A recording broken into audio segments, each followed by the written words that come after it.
What's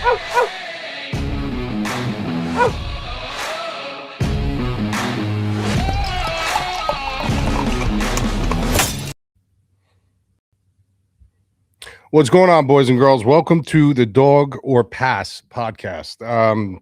We had a really good week last week. I hope you guys followed. I hope you guys followed the bets. Our best bet hit, which was actually MVP over 1.5 rounds. I think I gave it out on the show. It was like minus 105. I ended up getting better odds. I ended up getting plus 100. So that hit. Also, Nathaniel Wood. If you guys followed that, you guys got that at about plus 200, depending on the market, depending on the site that you got it on. Really good card. We had a great night over at the madlabmma.com. We had the entire bet pack. There was nothing on the blueprint that was over minus 112. Everything was plus money. Everything was within range. We found ways to find higher grade fighters with props and stuff like that. So real quick, we had MVP over 1.5 plus 100. We had Mason Jones over 1.5 plus 105. We had Nathaniel Wood plus 200. We had a parlay at minus 112. That was the highest one with Dyer and Riley. We had a parlay plus 111 with Riley and Evloev. We're going to go over the Evloev fight in a couple minutes. Then we had a parlay that didn't hit at plus 107, which was Campbell and Evloev. Bad look on my end. I don't know why I took Campbell in that spot, but I did. I trusted him. Then we had a parlay at minus 103 that didn't hit. Sutherland and Pericic starts round 2, which I took a shot on it. And Wooden Cannon starts round 2, which actually did hit. So we had a great night in the lab. A lot of guys hit with DraftKings because of the Nathaniel Wood and stuff like that. I also said MVP was a very good bet, but it was a horrendous DraftKings play, and that ended up, suiting as well. Also, we have the 2 bets that we hit, and we have Dayton, who still is 1-0. He still is 1-0. He picked Mullins, and that fight did not happen because Carolina came in 8 pounds heavy. Before we jump into this card, and this one I'm really intrigued for because I'm a big Adesanya fan, but I do pull my biases out of all my fights. I got guys that I actually know that, have fought in the past, guys like Lyman Good and stuff like that I actually have picked against them publicly. So you don't have to worry about a bias on my end. I used to do that. I used to be a little bit too biased, but I kind of have gotten a lot better with that, and I've taken it out of the mix. Especially in this game, you can't be biased. You got to, speak with, your head and not your heart. But the Evloev fight, before we jump into this card, I see a lot of controversy about this fight, and I understand. I do understand the controversy because in my Discord, we were in there and we were talking about we score rounds. We have a couple guys. We have this one guy, Mike, in there that he is the best scorecard guy I've ever seen. And I'm not even saying that because he's a part of our group. He's been a part of my group for about a decade now. And this guy is usually spot on with cards. When I tell you, even cards that we judge or you see the media judge and he has a different score, we're like, no way. And it comes out, his score is usually right. So, I mean, him alone in my Discord is such a godsend to have, just for the mere fact that as the fight is going on, especially if you guys are into live betting, Mike is in there and he's scoring the rounds. And sometimes you won't agree with him, but it turns out it's almost like he's in the head of the judges. So, but there was controversy in the Discord, and we were talking about it. We were scoring the rounds. We were scoring. Mike actually did have, Evloev up on the cards. Not a lot of other people in the Discord did. I personally thought I would have been happy with a draw. I had it as a draw. I think that Evloev did enough to climb his way back in the fight. I think the point deduction put it into draw territory. So that's personally the way I had it. But I don't have a problem with Evloev winning the fight either. It is about damage. It is about, optics and stuff like that. And he did have better optics. Yeah, sure. Ron Murphy was, moving around a lot, and he was controlling the tempo. And there were a lot of times he did have Evloev on the back foot. But at the end of the fight, Evloev really started pushing the pace and taking over. Why he didn't start wrestling early, I have no idea. That was the biggest thing we were talking about. What is he doing? Why is he trying to stand and trade with a much more athletic guy? Is he trying to prove a point? Is he trying to show the UFC that he's deserving of a title shot? He's trying not to wrestle so much? Maybe. But, the people that are coming out saying it was a highway robbery and stuff, like, you can't listen to those people, because you got to understand that these people had money that way. They bet Ron Murphy. So, of course, this has become an industry, and I've been in it longer than 90% of the people that are doing videos and doing YouTube channels and doing content. I've been here from the onset, and I've seen them come and I've seen them go. And the one thing I do see is everybody makes an excuse. Everybody makes an excuse why they lost. The judges robbed them, or this should have happened. The fact of the matter is, when there's money on the line, you are as biased as they come. You see it in every sport. You don't just see it in MMA. You see it in basketball. You see it in football. How many times have you seen a basketball game, especially with March Madness and stuff like that, where they lose and they're blaming it on the coach? I've never seen a coach this stupid in my life. Or this ref is, they're giving the game away, or this one's in the back. This is what this industry has turned into, unfortunately.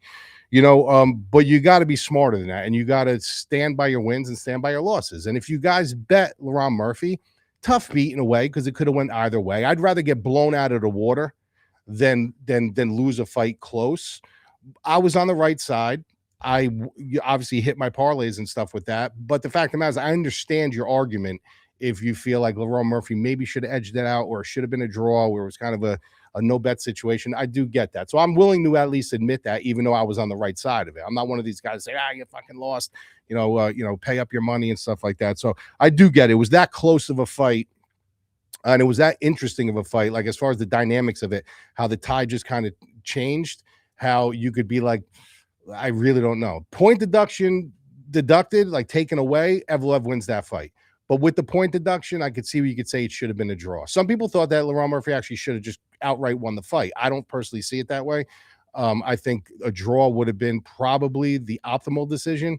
But I'll take it. I'll take it. But we move on. We had, like I said, we had a great week in the MadlabMMA.com. We have our fantasy league that ends this week before we start up another one. So we're going to be giving our first trophy out to the winner. We have a couple guys that are in the running. This event's going to tell actually who wins. They'll be on the Wall of Fame. So it's like the first one that we're doing, and then we're running it right back. We're going to do another 12-week one. So if you guys are interested in getting a trophy, being on the Wall of Fame and stuff like that, go to madlabmma.com and join up, because we'll probably start another one next week or the week after. I haven't decided yet. So, all right, but we are going to move on into a very interesting main event. And it's actually a good card in Seattle. Very, very good card in Seattle. You got Adesanya minus 135. Those odds have jumped. You got Joe Pyfer at plus 115. The over and under on this is minus 110 both ways, 4.5 rounds. Now, anyone who's been following me since the birth of Joe Pyfer knows that I'm not a Joe Pyfer fan. I just think that this guy is victim mentality. I think this guy's always trying to tell his story about where I came from. I came from nothing. I came from nothing. I came from nothing. Like, a lot of these guys have come from nothing. A lot of these guys have come from nothing, especially if you guys follow boxing. If you guys are in a boxing, where if you've heard some of these guys' stories, where they came from and where these fucking guys were spawned from, and how they just dug their ways out of the street of Ecuador and Puerto Rico and some of these places. I mean, it's honestly motivating. Like, if you watch some of these guys' stories, it's motivating. So for him to come out and just lean on that, this is where I came from. He's just kind of, I don't know, he's kind of annoying. And coming from Jersey, coming from New York, we're not really partial to the Philly guys anyway. You know what I mean? Like, Philly doesn't really like us. We don't really like Philly. We're kind of right next to each other, but we're just, but when you look at Joe Pyfer, you can't deny that this guy does have his skill set, and this guy does have talent. This guy does like to fight. This guy is going to fight for your money. He's got big power in his hands, undeniable. I still think his grappling is underrated. I don't think we've seen his full potential of his grappling. He does train with a good team, but if you look at the level of opposition that he's faced, like Magomedov, Gastelum, and I love Gastelum, but Gastelum's not the Gastelum of old, and that he's very consistent. Barry Hermanson, in which he lost to, that was the real high-level guy that I'd say that was starting to climb the echelon as far as competition, and he ended up losing to Hermanson. We actually picked Hermanson in that fight. ARA, who's kind of boomer bust guy, comes from a really good judo background, but just utilizes his power and gasses out after one round. So the guy's making the climb. The guy is making the climb. The guy is marketable. Dana White seems to love this guy. Like when he says, if you want to be a fighter, beat Joe Pyfer. I'm still not high on him, still not sold on him. Then when you go back and you look at a guy like Israel Adesanya, and this is a guy that it's so bizarre because you got a love-hate relationship with this guy. Like, you either love him or you can't stand him. It's almost like Conor McGregor in a way. You either love Conor or you hate Conor. I can't stand Conor. I'm starting to like him a little bit more now. because I think I'm appreciating him a little bit more now for what he's done outside of the UFC with his money and the businesses. And, he really is a smart guy. Another guy who came from nothing. The guy was literally cashing his welfare check on the way to the fucking arena before his debuting fight. So he's got a story too. But when you look at a guy like Israel Adesanya, and I could see why some people either resonate with him or don't resonate with him. I don't resonate with his personality. It's nothing to do with his personality. I resonate with the beauty in his striking. If you come from a striking background, or you are enthralled with striking, like almost like a grappler, you're going to love BJ Penn, right? You see how mastery the art of striking is with him, how precise he is, how accurate he is, how he picks and chooses his spots so well, how he moves, he creates his own angles, creates space, knows how to set these little landmines. He's very, I hate to say it, and I'm not going to say this because I'm not comparing the two, but in an MMA uniformed arena, he's very Muhammad Ali-esque the way he fights. He knows how to bait you in. He will shell up. He will, play, he'll play that duck and mouse game with you here and there. But as far as, this isn't a guy who's hitting with overwhelming power. This isn't a guy who's, got this one punch knockout power, even though he did it to Pereira. He's a guy of volume and just accuracy and this sniper-like ability that he has. And on top of it, he's got very good takedown defense. He knows where he is at all times. He doesn't get flustered. He's been in the brightest moments, the biggest moments. He's never backed down from a fight. This guy is one of the greatest of all time. He's one of the greatest of all time. And you could deny that all you want, but the fact of the matter is Israel Adesanya is one of the greatest of all time. Now, he's been on a downtick.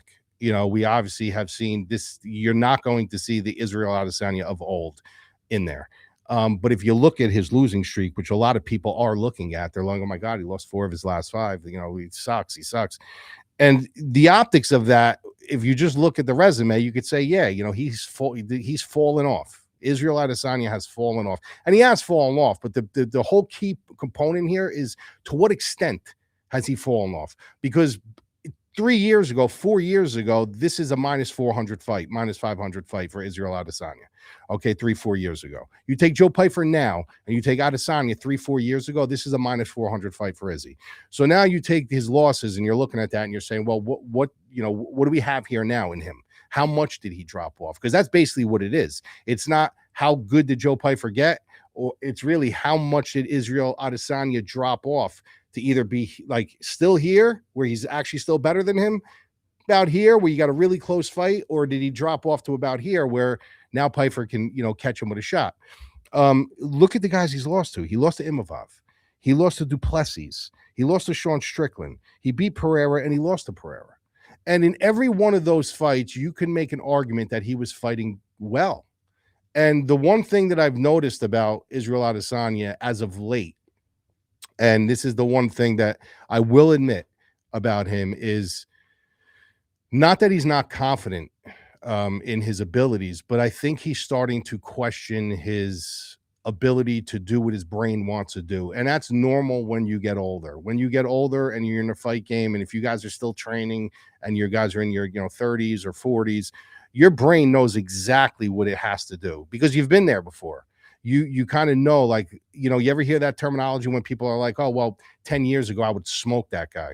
Or 10 years ago, I could have did that. But you can't now. But in your mind, in your brain, you've been there before. And something tells me that there's certain points of fights now that he's like, I know I have to do that, but it's almost like I'm a little bit of quicksand. Like, I just can't do it anymore. I can't get to those spots as quick as I used to. My mind's not as sharp as it used to as far as getting out of situations or answering back. So I do think, and you could see it in his fight sometimes, because sometimes he looks a little disappointed because he's so used to fighting at such a high level and having an answer for every riddle that's thrown at him, and he's done that for years, is now that when he tries to answer a riddle and he gets caught with a shot and he starts to reset, he's like, I wouldn't have got caught with that a couple of years ago, but now I'm getting caught with it. So now he starts to become a little bit more patient. He starts becoming a little bit more trigger shy. He starts backing up a little bit more. He's not that guy that's like, no matter what you throw at me, I'm going to have an answer for it because I've had an answer for it a million times in the past.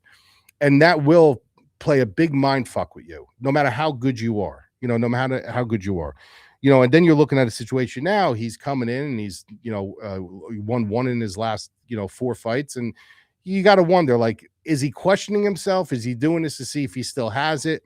Does he think that he's really just, this was just a streak of bad situations with really top end guys where he's still a top echelon guy? Like, you really don't know what his mind is. He's a great actor. He's going to come out, he's going to do all these interviews, and he's going to tell you like he's, you know, he's there and he's ready and he's never felt so good and he needed this time off. Like, all fighters are going to tell you that, but you don't know until you're actually in there, when the lights are on, until it's live time. Sparring and training, and that's all different. There's no pressure on you. There's nobody watching. There's nothing on the line. There's no, okay, well, now I'm going to lose 4 in a row. Nothing. This is just take chances, practice, and get your stuff. And now he's working with, you know, Robert Whitaker, and obviously has a good camp behind him and stuff like that. And I just can't see. Now, this was at in the beginning of the week, I think it was like minus 110, minus 110. It was pretty much even on either side. I just can't in my right mind.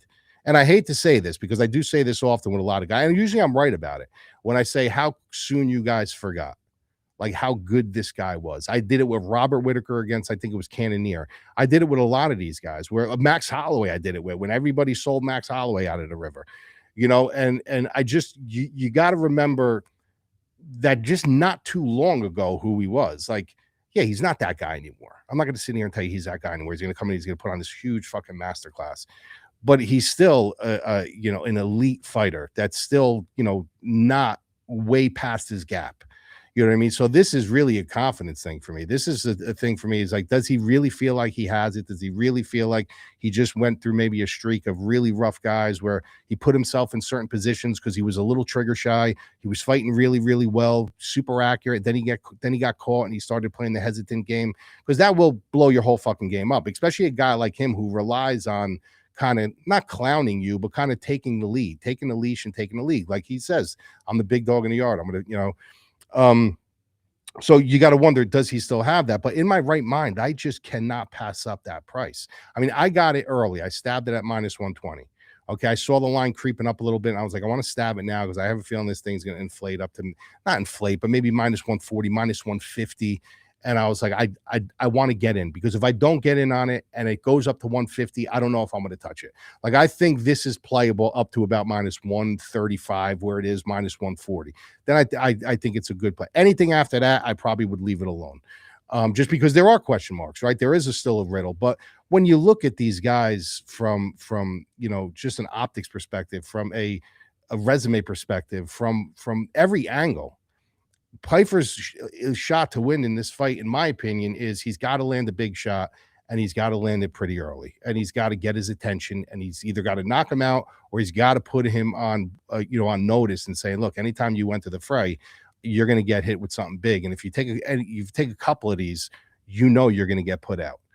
So that's the inside line that you're looking at if you're a Pyfer guy. If this thing goes into the 3rd round, or into the 4th round, or into the 5th round, I think this is where Adesanya realizes, I ate his biggest shots. I've been here 100 times before, which much better competition. Like, now it's time for me to run downhill. And I think that's when you're going to see Izzy kind of loosen up. His shoulders are going to drop a little bit. He's going to start letting his hands go a little bit more. He's going to get comfortable, and he's going to see the finish line. He's going to see the light saying, this is a fight. I'm getting back in the win column here. And I think that's where the confidence is going to start rolling. I think the first 2 rounds might be a little dicey for him. I think he might fight a little cautious. I think their game plan might be to drag him into Pyfer into a little bit deeper waters. They know he's going to be powerful out of the gate. They don't know if he's going to pursue his grappling and his wrestling, which he absolutely might do because he's a bull. But if Izzy can even survive those exchanges, it's just going to tire out Pyfer more, you know. And I think what's going to happen in this fight is, like I said, I think the first 2 rounds are his win conditions. Maybe a little bit into the 3rd round will be Pyfer's win conditions. After that, I think if Izzy gets past that, and he at least wins one of those rounds, like, he's not getting dominated for 2.5 rounds, and you're just like, what the fuck is he doing? You know, because at that point, Pyfer then can get on his bike a little bit. You know what I mean? He doesn't have to worry about, you know, throwing those big shots. He kind of try to play the touch and go game with him, try to maybe take him down and just get some control time and stall a little bit. I think if it does get to that point where you're looking at maybe a 1-1 going into the 3rd round, I think that's when you're going to see Izzy's shoulders drop a little bit. He's going to start really loosening them up. You'll see him on his toes a little bit more, and I think he just kind of runs away with it from there. So my official pick is going to be Israel Adesanya. I'm going to say either 5th round knockout, 4th or 5th round knockout, or by decision. But I will tell you this, I'm probably going to make this my best bet for the show. So if you get it at minus 135, you get it at a better number, great. If you guys want to wait it out and see if maybe late money starts flying in on Pyfer, maybe you get him at minus 120 again, and you get him at minus 110 again. I just don't think a fighter of this caliber that has had this downtick this soon. It's not like this has been 5 years in the making. This is a spot where it's almost like if I don't do it, I'm going to hate myself if he wins. If he loses, okay, great, fantastic. But at the end of the day, I put my money on the side of one of the greatest we've seen on the feet. I mean, of the likes of Silva and some of these other guys. So I think this could be a really, really good value play to get to Israel Adesanya back on the board. So give me Izzy either round 4 or 5 or by decision. All right, next fight, we have a very interesting and intriguing rematch, actually. You have Alexa Grasso plus 150, and you have Maycee Barber minus 175. The over and under on this is over 460, and the under is plus 305. Now, these girls fought once before. Obviously, Alexa Grasso won. She's an interesting character, Grasso, because, I mean, if they do say styles make fights, and they do say that, like, look at Mickey Ward and Arturo Gatti, right? These guys can fight 1,000 other fighters, and they can just have normal fights. They can either run through a guy or can not run through a guy.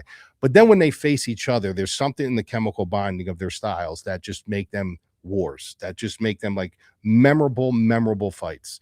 Gatti Ward, Barrera Morales. I mean, think about some of the trilogies. It's just but they won't have those with any other fighters. I think Alexa Grasso for that one fight with Valentina, that was like her recipe. That was like her recipe to have that optics, to have that matchup that was going to give them just a really good fight. And she fought well. She fought well, and it kind of put her on the board, and it was a huge upset and stuff like that. And obviously after that, what happened with her with Valentina. But she's a very good boxer, and all Mexicans that are true Mexicans, and she is a true Mexican, they're dogs. These people do not quit. They make the best boxers. They make they have some of the best chins. Alvarina Aldana, another example, not the greatest fighter, good striker, but not the great, but you can make her a bloody mess. She could look like fucking Carrie from the Stephen King movie, or fucking Sissy Spacek, where her fucking face is full of blood, and she's going to keep moving forward. It's just the Mexican way. And she's a part of that family. She's a part of that dynamic where she just doesn't have a quit attitude. She's got very sharp boxing. She's got very sharp hands. Her grappling, I think, is a little underrated. I think she's got very good defensive grappling. I think she's got good offensive grappling too, but I do think it's a little underrated. The thing that I don't like about her is that she's been flirting with retirement. Like, she has flirted with retirement back and forth at such a young age. So that's got to make you wonder, like, where is the hunger at? Then you look at a girl like Maycee Barber, and Maycee Barber in her own right should probably be Mexican, because this girl is tough as nails. I mean, this is a girl who fought on like a torn ACL. I remember, I don't know if it was an ACL or MCL, but she injured her knee. She continued to try to fight. She's been in some fights where she's been getting beaten from pillar to post, and she didn't quit. Nice little comeback story for her. She's on a little bit of a tear. But the thing with her is that she lives in chaos. She lives in that, I need to push forward. I need to be the bully. I need to land big hands. And a lot of times she can. You can in female MMA, if you have that kind of, that brash style, I'm not going to say more times than not, but more times than not, where she is in the rankings, the girl that she's fighting, that's going to be a payoff pitch for you, right? So, like, look at someone like Carla Esparza, back in the day, not an overall great wrestler, okay? But she, not a great fighter, period. But she was one of the girls in the division that said, look, I'm going to lean on my wrestling. Yeah, it may be boring. It may be sloppy. The fans not like it, but if the girls can't stop it, I'm going to use it. So that's what Maycee Barber kind of does. And there's a couple fighters in the division that do it, but Maycee Barber's a little bit different because I do think she's a little bit more technical than some of these girls. Jessica Andrade made a living on it. Jessica Andrade made a living on just being a barbaric fighter, coming forward, throwing big hands, making you back up, showing better optics, and hopefully catching your chin. So that's why I look at Maycee Barber. I look at her like just a really tough, somewhat technical, but not super technical fighter. But here's the thing, like, I was always raised, in the house where I was raised, with my grandfather and my father, was always, you always take the boxer over the puncher. Like, now if this was 5-round fights, I would tend to really lean towards Grasso in this fight. just because I think after a while the puncher runs out of tricks. You got a book bag, you unzip the book bag, they have a couple bombs in there. And once those bombs run out, like it's now we got to fight out of desperation. You got a book bag with a technical fighter, you zip it up, you got a couple missiles in there, you got a couple landmines in there, you got a couple bombs in there, you got a couple, a sleeve of machine gun pellets, and you got an array of arsenal that you can just kind of adjust and use. And and the longer the fight goes, a technical fighter has the edge as long as their chin holds up and as long as they're on their P's and Q's that night. So they do say that rematches tend not to really go the opposite way. Like that's why you don't see many trilogies. I don't really buy into that. I consider this a new fight. I think that Maycee Barber's a better fighter than she was. I think Alexa Grasso might be on a slight decline a little bit just for her mental aptitude, where she's not old. It's not like she's an old fighter, but I don't like when fighters start talking about retirement. Like when they start talking about retirement, and they start wondering like, because I lost this fight, I'm questioning myself. Like, it's easy to win, right? It's easy to win, but I judge a fighter by how do you bounce back? Like I'm judging Izzy on this. How does he bounce back? If he comes back in this fight and just erases those losses and comes back with a big win, that shows character of the fighter, who you are. The same thing in this situation with Grasso. She's seen better times. She's been to the top of the mountain. Then she's started getting knocked off a little bit. Then she started questioning herself. Like, how are you going to respond? Because that shows championship mettle. All my years of watching boxing and being involved in MMA and being a part of the Lou Duva boxing committee and being a part of main events, I've been behind the curtain and I've actually had conversations with these guys like John Ruiz and stuff like that, where you'd be surprised. Andrew Gallardo, who barely spoke English, but I actually sat down and had like dinner with him after the fight with the low blows. He had a cut in his lip, soup kept coming out of his lip, and his wife had to translate to me. Like, you listen to these guys, you're like, oh my God, I would never pick this guy in another fight. Sometimes they just go off the rails, but sometimes they're just like, I know who I am, like I'm going to get this back. And I think that Alexa Grasso is that girl. I think I'm sure she might be questioning herself a little bit. She might be questioning if she has it anymore to a certain extent. I think everybody does after a certain period of time. Did the game pass me up? Are the girls just evolving a little too quick for me? But at the end of the day, it's just her technical prowess. And when Alexa Grasso is on, she's on. And I think that's going to be very, very important in this fight. And just because of the value, if this was like a -110, or if Alexa Grasso was favored, I'd probably be like, you know what, I'd probably stay away from this one. But at the end of the day, like if you're getting a +150, +160 on Alexa Grasso, like I do see value there. I do see value there. And although I do like Maycee Barber, I like what she came from. I do like the way she has overcome so many obstacles. I do like her fighting style because she's got that hardcore, brash, I'm not going to quit fighting style. Sometimes the matador beats the bull. If you really think about it, more than not, the matador does beat the bull. So I'm going to go Alexa Grasso here. I'm going to go Alexa Grasso by decision. I think the over and under is exactly where it should be. I don't think anybody's getting finished here. I think both of these girls are super, super tough. But I think you could be looking at Alexa Grasso by 29-28. I could see a possible split. But give me the dog. Give me Alexa Grasso in this one.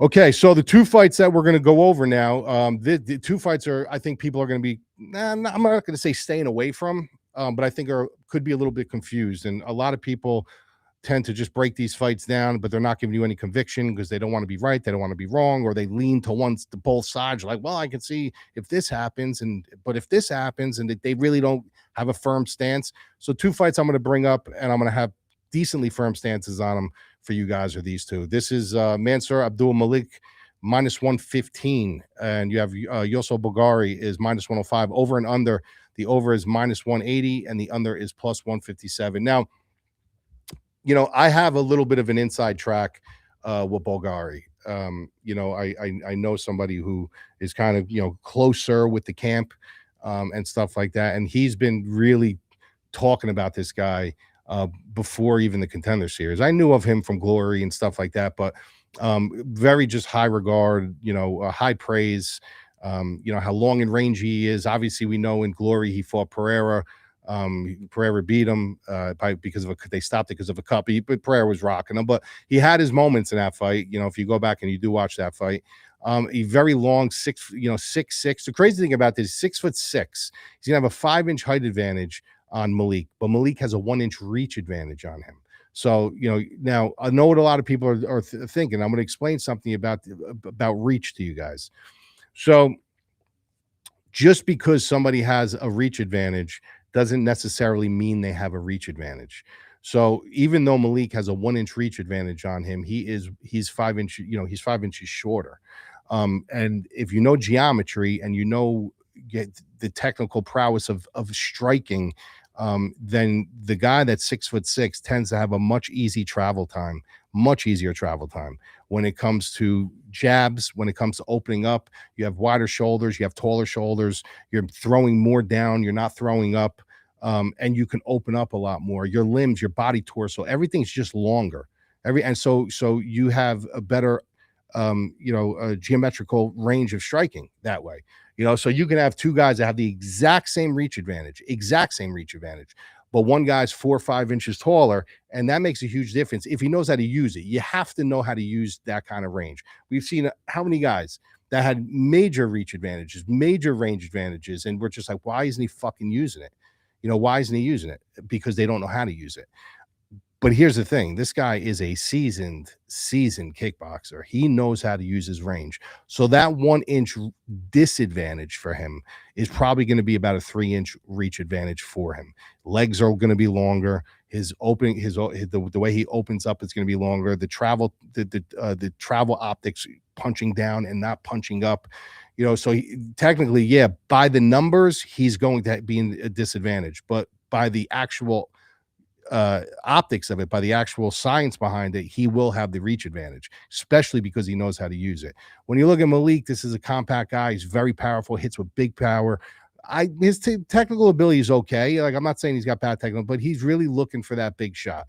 He's either going to look for a big overhand right. He's got power in both hands. He's going to try to get it on your hips. He's going to try to kind of muscle you to the ground. The thing I do like about Belgaroui here is that he has since moved to Connecticut. He's living in Connecticut now. He's literally training full-time in Connecticut, moved his kids there, moved his families there. Like, he's completely locked and dialed for this fight. And I like him in this spot. I do. I think Malik is going to be a guy. I think this would be a really good, if you wanted to bet on pre-flop, you can, but I think it could be a possible live betting opportunity where Belgaroui's kind of sitting on the outside, trying to find his range, trying to figure out how much fray this guy is clearing in his explosions forward.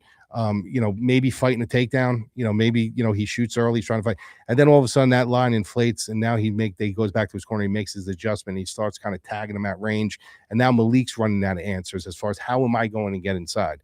And at that point in time, when you don't have that kind of ability to stand and trade with a guy who is polished, who knows how to use knees, who knows how to use kicks, who's been in the kickboxing world, and this is going to be a kickboxing fight at the end of the day. Unless Malik just decides, listen, I'm going to wrestle this guy, from pillar to post, that's different. But at the end of the day, the way I'm looking at it, this film that I have watched from these guys, yes, he's going to try to mix in some takedowns, which I think Belgaroui will be prepared for.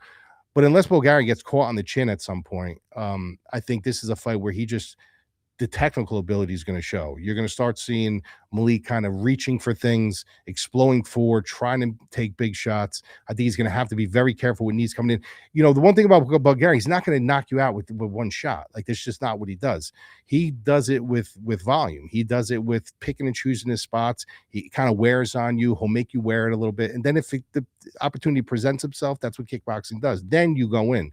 But at the end of the day, it's very point fighting. It's very like Wonder Boy style. Like, even though he's more Taekwondo, it's very, you're kind of point fighting. If something opens up, then you're going in for a kill. But you're tying kicks together, you're tying punches together, you're kind of setting things up. You're waiting for the other guy to make a little bit of a move in checkers. When now all of a sudden now you're starting to play chess. Like, I just think this is a spot where I don't know if Malik is going to be able to, outgun him if he doesn't catch him on the chin. If he doesn't catch him early. So I close fight. I do think this fight can be close. I'm not saying Belgaroui is like this next great thing, but I am saying that if you really watch the technical ability of him, it far exceeds Malik's technical ability. The power, no. The optics to the judges, maybe, no. The fan-friendly style, no. But when you're looking at technical ability and optics and just the way he moves and the way he kind of cuts his angles, and he doesn't really follow you, he doesn't really cross his feet, everything is kind of well positioned, and he's just kind of waiting, and he's got so many different options with his striking zones from his feet to his knees to his hands. I think, you know, Malik's going to bring something it's not like he hasn't seen it before. You know what I mean? So I'm going to go Bulgari here. I'm going to take Bulgari here to get it done, probably by decision. I wouldn't be shocked if he ends up, you know, catching him with something late. But yeah, give me another dog in Bulgari. Then the next fight, this one is going to be this one's going to be one. I'm going to talk about two ends of this fight. I'm going to talk about the DraftKings end of it, and I'm going to talk about the wagering end. You have Terrance McKinney minus 170, and you have Kyle Nelson plus 145. Now, I'm just going to start off by saying this. It does not matter who the fuck you pick in this fight. I don't give a shit if you think McKinney's going to knock him out in the first round. If anybody tells you to bet Terrance McKinney at minus 170 against anybody, you got to tear up their fucking card. Like, they shouldn't even be allowed to give advice, wagering advice. Like, they just shouldn't be allowed. Like, listen, we know Terrance McKinney, you know, the chances when he does win, it's all in the first round. If anybody tells you to bet Terrance McKinney at minus 170 against anybody, I think they're fucking on drugs. And I'm going to be honest with you, because the fact of the matter is, yes, can he win this fight in the first round? Yes. Can he, you know, win this fight, period? Yes. Should he be the slight favorite here? Yes.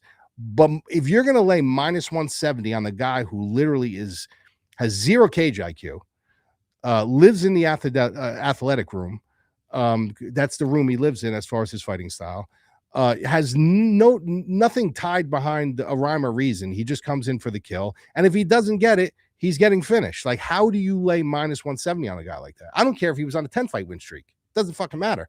That's not a style that you bet on. Now, for DraftKings, that's a different story. For DraftKings, if you want a quick finish, you know, obviously that's what you want in DraftKings. You know, the optimal way to choose your fighters is a guy who obviously has finishing upside. So that's a little bit different. So if you were telling me, yeah, I'm going to go with Terrance McKinney on my DraftKings lineup, I'm going to say, I get it. He's got first round upside. Makes sense. But anybody telling you to bet Terrance McKinney at minus 170 against fucking my grandmother, my nonna, my fucking grandfather, anybody, I think you're crazy. I think you're crazy. I think he's in trouble in this fight. I think Kyle Nelson is a guy that can bring a lot of problems to him in this fight. I'm not saying he can't knock Kyle Nelson out. Kyle Nelson has been knocked out. We've seen, you know, he does expose his chin in many situations. But you're looking at a guy who the fighting style of him, if you watch like the Frivola fight and you watch some of these fights, he's been in trouble before. He's been put in bad positions before. He finds ways to roll out. He finds ways to get to a hip. He finds ways to get up. His gas tank has checked out. He's been deep into fights. He's been through some of these wars. You know, he's fought tricky guys like Algio and stuff like that. Like, he's not a bad fighter. Like, he is not a bad fighter. Kyle Nelson is not a bad fighter. And the thing with McKinney is like, he's either going to overwhelm you or he's not. Like, he's either going to overwhelm you or he's not. Now, if you're in a camp and you're running a camp, or you're coaching a fighter, or you're even involved, or you're the fighter themselves, you guys kind of know the blueprint. I mean, it's not hard to figure out McKinney's blueprint. I would rather my fighters say, look, this is what we're going to do. We are going to force this guy into a fucking grappling exchange. Like, you don't want to get into a straight up war with this guy straight out of the gate. We're going to force this guy into a grappling exchange. You know, if you're a good grappler. Kyle Nelson's he's a very serviceable grappler. We're going to put him in a position where we're going to make him work. We're going to grind him up against the cage. We're going to take his range away. We're not going to allow him to open up. This is just for the first round. We're going to build that lactic acid. We're not going to allow him to dictate the circus, because that's what the first round is with him. It's a fucking circus. And in the second round, he turns into a completely different fighter. And then you say, go. Green light, go. That's the blueprint. I mean, that's literally the blueprint. If you want to get into a chaotic firefight with fucking Terrance McKinney and take your chances, then you're looking at a 50-50 swing here. You're looking at, you may catch him, he may catch you. It's not the better fighter. It's not the better blueprint. It's not the better game plan. It's pretty much who's going to connect the dot first. And more times than not, because he's so athletic, because he's so fast, because he's got such sharp hands, because he's the one willing to pursue first, he's probably going to get to the spot first. But if you kind of beat him to that spot and you kind of say, look, I'm not going to let you go first. I'm going to tell you where this fight's going to fucking go in round number one. I'm going to pin you against the cage. I'm going to grind you. I'm not going to allow you to be able to open up and get reach. You want to gack me with a couple elbows, or you want to, fight your underhooks and, spin me against the cage. You want to try to take me down, or, you want to, jockey for position. You want to pummel with me and stuff like that. Come on. I invite that. I'm not going to stay in open space with you for, 5 minutes and just throw hands. But in the second round, if you want to do that, I'll be glad to do that with you, because he ain't got it in the second round. If you look at all Terrance McKinney's fights, it's just like boom or bust, boom or bust, boom or bust.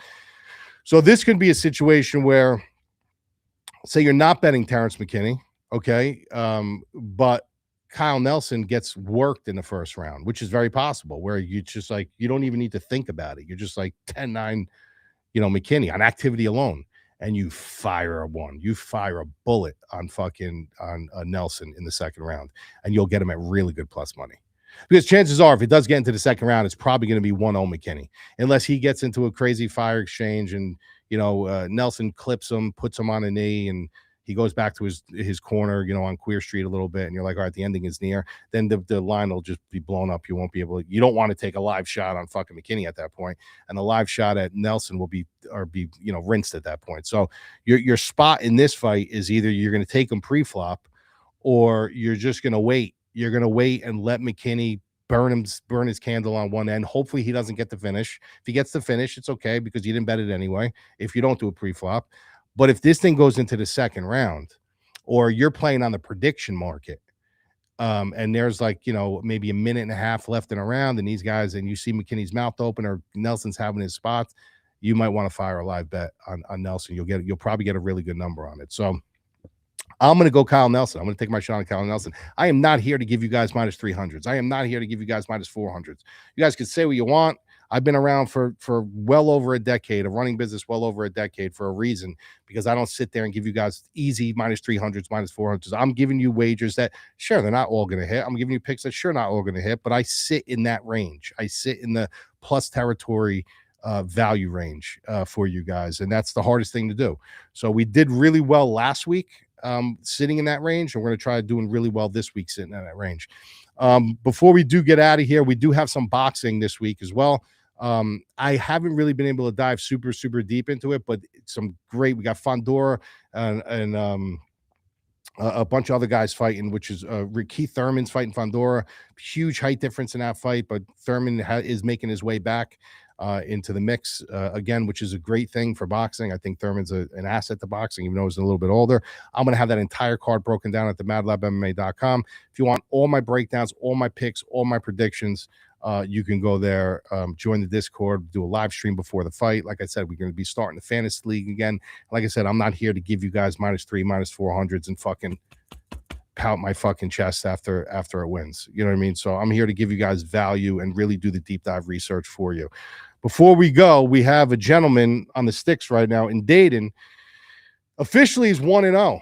I mean, officially since the rebirth of the show is now 1-0. He could have been 2-0 last week, but obviously a fight got scratched. So we're going to try to make him 2-0 this week. Dayton, what do you have? I think I know. You always tend to go with the ladies, but what do you got? Yeah, no, nothing different this week. It's Alexa Grasso, 150. I think this is going to be a good spot for her, and hopefully we keep the record going, undefeated, although it's only 2. Yeah, it doesn't matter. You're still undefeated, dude. Let's go. Still the fucking undefeated legend. We're gonna see if we're gonna make you the undefeated producer. Then we're gonna have to give you a fucking nickname, make your fucking cock longer and everything with it. Where's McConicle? I need McConicle back too. That was your boy. I think that was your best pick of 2025. Yeah, that was my favorite. That was my first too. My very first dog. Wasn't he like what was he? Like he was like a plus what in that fight? He was big plus money. Plus something. He was plus like 3 something almost. Yeah, he was big plus money. Yeah. That was definitely a best pick of 2025. We'll try to get you a good one this year too. But all right, boys. We did it a little bit early this week to get it out early. Like I said, I got a good beat on this card. So I wanted to get it out a little earlier for you guys. So I hope you enjoyed it. Questions, comments, concerns, drop it at the bottom. Tell me who you guys think are going to win. Tell me what fight you feel is maybe the most promising for you. And we will see you guys next week.